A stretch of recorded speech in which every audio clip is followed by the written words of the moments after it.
Hello friend, आप सभी का स्वागत है मेरे YouTube channel GS SST classes with Ganesh car की। मेरे वीडियो को लाइक, शेयर तथा कमेंट करके ज़रूर बताएं कि आपको यह वीडियो कैसा लगा और साथ ही मेरे चैनल को सब्सक्राइब करके बेल आइकन ज़रूर प्रेस करें। हेलो दोस्तों, आप सभी का स्वागत है। आज बात करते हैं जो मेरे द्वारा टॉप 30 जो पेडागोजी एंड जो चाइल्ड डेवलपमेंट का जो पार्ट चलाया जा रहा है, टॉप 30 जो क्वेश्चन है इम्पोर्टेंट, उसका जो थर्ड पार्ट है। ठीक है, आपको एक जानकारी देना चाहूँगा कि अब आप भी जो है कैसे 30 में से 30 यानी कि 30 आउट ऑफ 30 कैसे नंबर आप पेडागोजी एंड चाइल्ड डेवलपमेंट में ला सकते हैं। तो उसके लिए आपको एक बेहतर जानकारी मैं देना चाहूँगा कि आप जितना हो सके आपका 40 से 50% जो सिलेबस होता है, यानी कि जो पेडागोजी का हो या कोई आपका जो पेपर है सीटेट का, उसका आपका 40 से 50% जो सिलेबस होगा वो आपको जो पुराने एग्जाम में जो पुराने पेपर हैं उनको ज़्यादा से ज़्यादा रिवाइज करें और उनको ज़्यादा से ज़्यादा देखें, तो उसमें काफ़ी हेल्प आपको मिलेगी जो है। और इसी के साथ ही जो है जो एक्स्ट्रा आपका बचता है 40 से जो 50% जो पार्ट बचता है, उसको जो है मेरे द्वारा कंटिन्यू आपको जो है इसके पेडागोजी का जो पार्ट है कंटिन्यू आपको दिया जा रहा है। और साथ ही जो है इसमें जो SST का जो पार्ट है वो भी मेरे द्वारा कंटिन्यू आपको दिया जा रहा है। ठीक है, तो आप जो है जो वीडियो आपको दी जा रही है टारगेट सीटेट के अबाउट में, तो उसको जो है ज़्यादा से ज़्यादा आप रिवाइज करें। और जो पुराने पेपर हैं, आपसे ये अनुरोध करूंगा कि जो पुराने पेपर हैं उनको ज़्यादा से ज़्यादा सॉल्व करें। तो आज बात करते हैं कि जो फर्स्ट पार्ट था और सेकंड पार्ट था, जो टॉप 30 क्वेश्चन थे पेडागोजी के, और उसका ही आज थर्ड पार्ट है। तो इसमें जो है पहला क्वेश्चन बात करते हैं कि विकास कैसा परिवर्तन है। ठीक है, हम जानते हैं कि विकास कैसा परिवर्तन, इसका ऑप्शन एक है कि रचनात्मक है, या उसमें गणनात्मक है, या गुणात्मक है, या ये नकारात्मक है। तो इसका जो राइट आंसर रहेगा वो रहेगा आपका कि बाल जो विकास है कैसा परिवर्तन है, ये गुणात्मक परिवर्तन है ये। इसके बाद बात करते हैं क्वेश्चन नंबर सेकंड की। शब्दों में अक्षरों के क्रम को पढ़ने में कठिनाई का अनुभव करना और अक्सर जो चाक्षुष स्मृति का ह्रास डैश से संबंधित है। ठीक है, तो ये किससे संबंधित है? तो ये है हमारा, ये मुख्यतः जो होता है डिस्लेक्सिया होता है, इससे संबंधित जो बीमारी होती है बच्चों में, तो उसी से संबंधित ये अक्षरों में जो उसके क्रम में पढ़ने में जो कठिनाई होती है बच्चों को, वो इसी कारण होती है क्योंकि उसमें क्या होती है, एक डिस्लेक्सिया जो बीमारी होती है उसके कारण होता है। ठीक है, इसमें जो है जो विकार हैं जो शिक्षा से संबंधित या जो एजुकेशन से संबंधित जो बच्चों में विकार पाए जाते हैं, तो उस पर भी एक वीडियो मेरे द्वारा जो है इसमें बनाई गई है। तो आप अगर आपने नहीं देखी है अभी तक तो वो वीडियो भी आप देख सकते हैं, बेहतर समझ पाएंगे। क्वेश्चन नंबर थर्ड की बात करें, मनुष्य शरीर में हड्डियों की संख्या कम होती है। ठीक है, मनुष्य शरीर में हड्डियों की संख्या कम होती है, किस अवस्था में जो है कम होती है ये बताना पड़ता है। तो इसका जो है जो ऑप्शन रहेगा, ऑप्शन नंबर ए इसका जो है राइट आंसर रहेगा, यानी कि प्रौढ़ावस्था में जो है मनुष्य में जो है हड्डियों की संख्या क्या होती है, कम होती है। ठीक है, इसके बाद क्वेश्चन नंबर 4 की बात करें, कोलबर्ग के अनुसार शिक्षक बच्चों में नैतिक मूल्यों का विकास कर सकता है। ठीक है, किस प्रकार वो कर सकता है बच्चों में, बच्चों के जो है जो नैतिक मूल्यों का विकास जो है एक शिक्षक किस प्रकार कर सकता है, कहना चाह रहे हैं कोलबर्ग के अनुसार जो है। तो इसका जो है जो राइट आंसर रहेगा आपका, इसका ऑप्शन रहेगा ऑप्शन नंबर आपका सी। ठीक है, ऑप्शन नंबर सी, यानी कि आपका जो है नैतिक मुद्दों पर आधारित चर्चाओं में उन्हें शामिल करके जो है बच्चों का जो है शिक्षक क्या कर सकते हैं, नैतिक मूल्यों का उनका विकास कर सकते हैं। अब बात करते हैं क्वेश्चन नंबर 5 की, निम्नलिखित में से कौन सा विकास का एक सामान्य नियम नहीं है। ठीक है, इसका जो है जो ऑप्शन रहेगा, पहला ऑप्शन है व्यक्ति विभिन्न दर से विकसित होते हैं, और सेकंड ऑप्शन है विकास तुलनात्मक रूप से क्रमबद्ध होता है, सी ऑप्शन है विकास एक निश्चित उम्र के बाद रुक जाता है, और फोर्थ ऑप्शन है विकास सने सने होता है, यानी कि धीरे धीरे होता है। तो इसका जो है जो राइट आंसर रहेगा ऑप्शन नंबर सी इसका, यानी कि थर्ड ऑप्शन इसका जो है राइट रहेगा आपका कि विकास एक निश्चित उम्र के बाद रुक जाते हैं। ठीक है, इसके बाद क्वेश्चन नंबर 6 की बात करें, तो क्वेश्चन नंबर 6 है बुद्धिमापन के जन्मदाता हैं। ठीक है, बुद्धिमापन के जन्मदाता कौन है? स्टर्न, बी ऑप्शन बिने, सी ऑप्शन टर्मेन और डी ऑप्शन इनमें से कोई नहीं। तो इसका जो है राइट आंसर रहेगा ऑप्शन नंबर सी। ठीक है, बुद्धि मापन के जन्मदाता कौन है? टर्मेन को कहा जाता है। ठीक है, इसके बाद अगला क्वेश्चन है क्वेश्चन नंबर 7, प्याजे के औपचारिक संक्रियात्मक अवस्था किस आयु अवधि तक मानी जाती है? ठीक है, तो इसका जो राइट आंसर रहेगा 7 का राइट आंसर रहेगा ऑप्शन नंबर डी।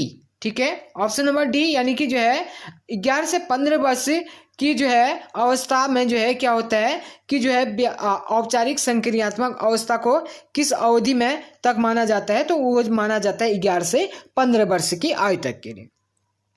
इसके बाद क्वेश्चन नंबर 8 की बात करें तो विकास के संबंध में कौन सा कथन इसमें से गलत है कह रहा है? ठीक है, ऑप्शन नंबर ए विशिष्ट से सामान्य की ओर सार्वभौमिक प्रक्रिया है, सी ऑप्शन है दिशा शीर्ष से पैर की ओर और डी ऑप्शन है जो वर्तुलाकार गति। ठीक है, तो विकास के संबंध में कौन सा कथन इसमें से गलत है? तो ऑप्शन नंबर 8 का ए। ठीक है, ऑप्शन नंबर 8 का ए क्या है विकास के संबंध में ये क्या है गलत ऑप्शन है। ठीक है, ये जो रहता है ये मुख्यतः किस में रहता है? ये अध्ययन में रहता है। ठीक है, आप किसी को पढ़ा रहे हैं तो सामान्य से विशिष्ट की ओर, यानी कि पहले सरल से कठिन की ओर ले जाना, तो वो क्या रहता है? वो आपका पढ़ाते हैं जब आप बच्चों को, तो उसमें ये रहता है। ठीक है, विशिष्ट सामान्य की ओर, ये विकास में नहीं होता है।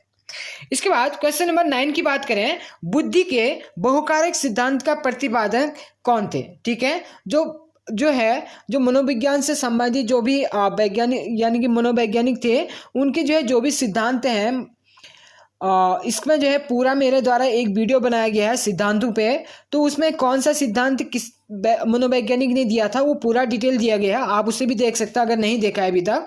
तो आप इसका जानते हैं कि बुद्धि के बहुकारक सिद्धांत का प्रतिपादन किसने किया था? ठीक है, तो ऑप्शन नंबर सी इसका राइट रहेगा, यानी कि थॉर्नडाइक जी ने बहुकारक बुद्धि का जो बहुकारक सिद्धांत था उसका प्रतिपादन किया था। क्वेश्चन नंबर 10 की बात करें, ये है मिथ्या परिपक्वता का काल किसे कहा जाता है? मिथ्या परिपक्वता का जो काल कहा जाता है ये कहा जाता है हमारा बाल्यावस्था को। इसके बाद क्वेश्चन नंबर 11 की बात करें, इसमें एक महत्वपूर्ण आपको इससे पहले था कि काफी बार ये पूछा जाता है कि प्याजे जी कहाँ के यानी कि किस देश के मनोवैज्ञानिक थे?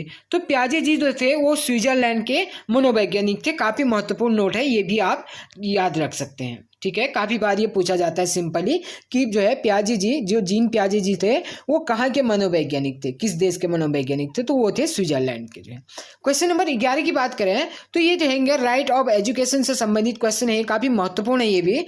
क्वेश्चन नंबर 11 है कि प्रारंभिक शिक्षा में कक्षा सम्मिलित है। ठीक है, प्रारंभिक शिक्षा में कक्षा सम्मिलित है, तो इसका जो राइट आंसर रहेगा ऑप्शन नंबर डी, यानी कि ऑप्शन नंबर डी क्या है कि 1 से कक्षा 8 तक ये क्या रहेगा प्रारंभिक शिक्षा में सम्मिलित रहेगा ये। इसके बाद क्वेश्चन नंबर 12 की बात करें, क्वेश्चन नंबर 12 है कि शिक्षा का अधिकार अधिनियम 2009 लागू नहीं होता है, यानी कि किस में यह लागू नहीं होता है। ठीक है, इसके जो ऑप्शन है, पहला ऑप्शन है ये है आपका जो शिक्षा बच्चे पर, और सेकेंड ऑप्शन है 6 से 14 वर्ष तक की आयु के बच्चों पर, और सी ऑप्शन है 14 से 18 वर्ष की आयु के बच्चों पर, और डी ऑप्शन है चूंकि नियमित उपस्थिति है उस पर तो इसका जो राइट आंसर रहेगा ऑप्शन नंबर यानी कि सी इसका जो शिक्षा का अधिकार अधिनियम 2009 था उसमें ये लागू नहीं होता, क्योंकि जो शिक्षा का अधिकार अधिनियम 2009 था ये कितने वर्ष तक के लिए था? 6 से 14 वर्ष तक के बच्चों के लिए था ये। इसके बाद क्वेश्चन नंबर 13 की बात करें, कक्षा 6 से 8 तक के बालकों के संबंध में विद्यालय यानी कि आसपास से कितने किलोमीटर की दूरी के बीच स्थापित किया जाएगा? ठीक है। जो राइट ऑफ एजुकेशन था, इस पे भी मेरे द्वारा एक वीडियो, काफ़ी महत्वपूर्ण वीडियो बनाया गया था, उसे भी आप देख सकते हैं, क्योंकि मेरे द्वारा पेडागोजी और चाइल्ड डेवलपमेंट में जो है अधिकतम वीडियो जो है बना दी गई हैं। आप जो है अगर अभी तक नहीं देखी आप वीडियो, तो आप एक एक करके सभी वीडियो देखें, काफ़ी महत्वपूर्ण और हेल्पफुल आपके लिए रहेंगे। तो इसका जो है जो राइट आंसर रहेगा 13 का राइट आंसर रहेगा ऑप्शन नंबर सी जो है, ठीक है। यानी कि जो है 3 किलोमीटर के अंदर जो है क्या होना चाहिए, 6 से 8 तक के बालकों के लिए जो है विद्यालय होना चाहिए जो है। इसके बाद क्वेश्चन नंबर 14 की बात करें, शिक्षा अधिकार अधिनियम 2009 के संबंध में जो असत्य कथन कौन सा है, कह रहे हैं इसमें से। तो इसके संबंध में जो है ये ऑप्शन नंबर 1 है, इससे शिक्षा बालकों का मौलिक अधिकार बन गया है। और यह से बी ऑप्शन है, यह कानून 1 अप्रैल 2011 में लागू किया गया। और सी ऑप्शन है, इसमें बालकों की आयु 6 से 14 वर्ष होनी चाहिए। और डी ऑप्शन है, निजी शिक्षण संस्थाओं में 25% सीटें कमजोर बच्चों के लिए जो है होनी चाहिए, ठीक है। कमजोर जो वर्ग के बच्चे होते हैं उनके लिए क्या होनी चाहिए, आरक्षित होनी चाहिए। तो इसका जो राइट आंसर रहेगा, यानी कि जो ये अधिकार अधिनियम के संबंध में जो असत्य है वह है कि यह जो है एक कानून जो है 1 अप्रैल 2011 को लागू हुआ था। ये ऑप्शन इसका गलत है जो है। इसके बाद क्वेश्चन नंबर 15 की बात करें, निःशुल्क और अनिवार्य बाल शिक्षा का अधिकार अधिनियम 2009 की कौन सी धारा राज्य सरकार की नियम बनाने की शक्ति देती है, यानी कि जो राज्य सरकार को कौन सा यानी कि नियम बनाने की शक्ति देती है, कौन सी धारा जो है। तो इसका जो है जो राइट आंसर रहेगा 15 का रहेगा सी, यानी कि धारा 40 जो है ये जो है निःशुल्क और अनिवार्य बाल शिक्षा का अधिकार अधिनियम 2009 क्या करता है कि राज्य को जो है नियम बनाने की शक्ति प्रदान करता है। इसके बाद क्वेश्चन नंबर 16 की बात करते हैं, कौन सा आयु को सुकराती विधि भी कहा जाता है, ठीक है। कौन से आयु को जो है सुकराती विधि भी कहा जाता है। तो इसका जो है राइट आंसर रहेगा आपका ऑप्शन नंबर बी, जो प्रश्नोत्तर आयु है इसको जो है क्या कहा जाता है, सुकराती विधि भी कहा जाता है। क्वेश्चन नंबर 17 की बात करते हैं कि किसे किशोर मनोवैज्ञानिक के पिता के नाम से जाना जाता है, ठीक है। किसे जो है किशोर मनोवैज्ञानिक के पिता के नाम से जाना जाता है, तो आप बेहतर जान सकते हैं।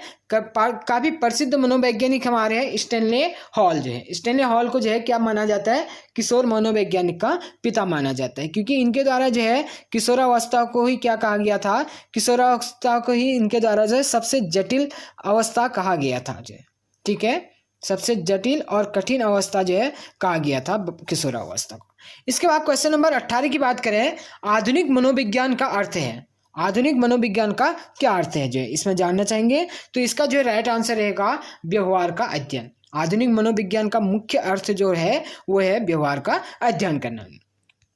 इसके बाद नेक्स्ट आता है क्वेश्चन नंबर 19, विकास एवं वृद्धि है। विकास एवं वृद्धि क्या है, ऑप्शन नंबर ए एक दूसरे के विरोधी, बी ऑप्शन है एक दूसरे के समान, सी ऑप्शन है इनमें से कोई नहीं, और डी ऑप्शन है एक दूसरे के पूरक। तो आप जो है इसका जो राइट आंसर रहेगा आंसर नंबर डी, ये क्या है, विकास और बुद्धि जो है क्या एक दूसरे के पूरक हैं। क्वेश्चन नंबर 20, निम्न में से कौन मनोवैज्ञानिक नहीं है, ठीक है। इनमें से कौन मनोवैज्ञानिक नहीं है, तो जॉन डीवी जो है इसके क्या है, मनोवैज्ञानिक नहीं है इसमें से। क्वेश्चन नंबर 21 की बात करें, दूसरे वर्ष के अंत तक शिशु का शब्द भंडार हो जाता है। तो दूसरे वर्ष तक जो है यानी कि बच्चे का जो है जो शब्द भंडार है कितना हो जाता है, कितने शब्द तक हो जाता है। तो इसका जो है राइट आंसर रहेगा ऑप्शन नंबर जो क्वेश्चन नंबर 21 है इसका आंसर रहेगा ए, यानी कि 100 शब्द हो जाते हैं, ठीक है। नेक्स्ट है क्वेश्चन नंबर 22 की बात करें, तो शर्म और गर्व जैसी भावना का विकास किस अवस्था में होता है, ठीक है। शर्म और गर्व जैसी भावना का विकास किस अवस्था में होता है, तो ये भली बात ही आप जानते हैं। तो ये कौन सी अवस्था रहती है, ये रहती है बाल्यावस्था जो है, ठीक है। बाल्यावस्था में जो है क्या होता है कि आपको शर्म और गर्व जैसी भावना आपका विकास होने लग जाती है। क्वेश्चन नंबर 23, मैकडूगल के अनुसार मूल प्रवृत्ति जिज्ञासा का संबंध कौन संवेग से है, कौन से संवेग से है। ऑप्शन नंबर 1 भय, बी घृणा, सी आश्चर्य और डी भूख। तो इसका जो है राइट आंसर रहेगा आंसर नंबर सी, ठीक है, आंसर नंबर सी इसका आश्चर्य जो है इसकी क्या रहेगा, जिज्ञासा के संबंध में संवेग से है। ठीक है, मूल प्रवृत्ति जो है किसकी, आश्चर्य की। इसके बाद क्वेश्चन नंबर 24 की बात करें तो पियाजे के अनुसार संज्ञानात्मक विकास के किस चरण पर बच्चा वस्तु स्थायित्व को प्रदर्शित करता है, यानी कि उसे पता चल जाता है कि वस्तु जो है क्या होती है, इधर उधर नहीं चल पाती है, वो स्थिर रहती है जब तक उसको जो है क्या, उस पर जो है बल नहीं लगाया जाता तो वो स्थिर रहेगी। तो इस कि जो उसको जो है जो स्थायित्व तो कब प्रदर्शित होने लगता है उसके विकास में, तो ये अवस्था है, ये 24 का जो आंसर रहेगा इसका ऑप्शन रहेगा डी। ठीक है, ऑप्शन नंबर डी, यानी कि पूर्व संक्रियात्मक चरण में जो है इसका जो है विकास उसमें होने लगता है। क्वेश्चन नंबर 25 की बात करें तो बुद्धि का कौन सा सिद्धांत सामान्य बुद्धि जी और सामान्य बुद्धि एस की उपस्थिति का समर्थन करता है। ठीक है, ये जो है जो बुद्धि जी एस जो सिद्धांत दिया था, ये किसने दिया था, ये दिया था स्पेयरमैन का द्विखंड जो सिद्धांत था उसमें जो है ये क्या करता है, समर्थन करता है जो है। ठीक है, स्पेयरमैन का जो सिद्धांत था। इसके बाद क्वेश्चन नंबर 26 की बात करें, किशोरावस्था की प्रमुख विशेषता नहीं है, या भी कह रहा है कि किशोरावस्था की प्रमुख विशेषता क्या नहीं है, कह रहे हैं इसमें से। तो इसका जो है राइट आंसर रहेगा संग्रह की जो प्रवृत्ति होती है उसमें क्या होती है, किशोरावस्था में नहीं पाई जाती है। क्वेश्चन नंबर 27 की बात करते हैं, निम्नलिखित अवस्था में प्रायः बालकों का आकर्षण समलिंगी के प्रति होता है। ठीक है, कौन सी अवस्था में जो है बालकों का जो है जो आकर्षण होता है वो समलिंगी के प्रति होता है, तो इसका जो है जो राइट आंसर रहेगा 27 का, ये रहेगा ऑप्शन नंबर बी, यानी कि जो है बाल्य अवस्था में जो है ये जो प्रक्रिया होने लगती है। ठीक है, इसके बाद क्वेश्चन नंबर 28 की बात करें, बाल विकास का अर्थ है, बाल विकास का क्या अर्थ है। ठीक है, तो इसका जो है जो राइट आंसर रहेगा आपका, बाल विकास का जो अर्थ है वो है बालक का गुणात्मक परिमाणात्मक परिवर्तन। ठीक है, और एक जानकारी और देना चाहूँगा आपको किशोरावस्था के संबंध में, किशोरावस्था को ही जो है जो मुख्यतः सौंदर्य की अवस्था या विद्रोह की अवस्था भी कहा जाता है। ठीक है, किसको कहा जाता है, विद्रोह की अवस्था या सौंदर्य की अवस्था, ये जो है किशोरावस्था को ही जो है ये विद्रोह या सौंदर्य की अवस्था भी कहा जाता है। काफ़ी बार ये महत्वपूर्ण क्वेश्चन भी पूछा जाता है जो आपका। इसके बाद क्वेश्चन नंबर 29 की बात करते हैं, निम्नलिखित में से किस समूह में बालकों का समायोजन की समस्या होती है। ठीक है, किस अवस्था में जो है समायोजन की समस्या जो है बालकों में पाई जाती है, तो इसका जो है जो राइट आंसर रहेगा आपका, कुशाग्र बुद्धि के बच्चों में जो है ये समस्या पाई जाती है। जो आज का अंतिम क्वेश्चन जानते हैं कि विकास का वही संबंध परिपक्वता से है जो उद्दीपक का डैश से है। ठीक है, इसका ऑप्शन नंबर ए परिवर्तन, बी प्रतिक्रिया, सी प्रयास और डी परिणाम। तो इसका जो राइट आंसर रहेगा, यानी कि जो है विकास का वही संबंध परिपक्वता से है जो उद्दीपन का किससे है, प्रतिक्रिया से है। ठीक है, तो ये थी आज के जो है महत्वपूर्ण टॉप 30 क्वेश्चन। आपको जो है जानकारी मेरे द्वारा अवगत कराएगी कि आप जो है कैसे जो है 30 में से 30 नंबर आप जो है ला सकते हैं इसमें चाइल्ड डेवलपमेंट एंड पेडागोजी में। तो आप उस जो फॉर्मूला मेरे द्वारा आपको दिया गया उसे जरूर अपनाएं, तो आप बेहतर रिजल्ट अपना ले पाएंगे इसमें। ठीक है, अपना सहयोग जो है इसी प्रकार बनाए रखें। धन्यवाद।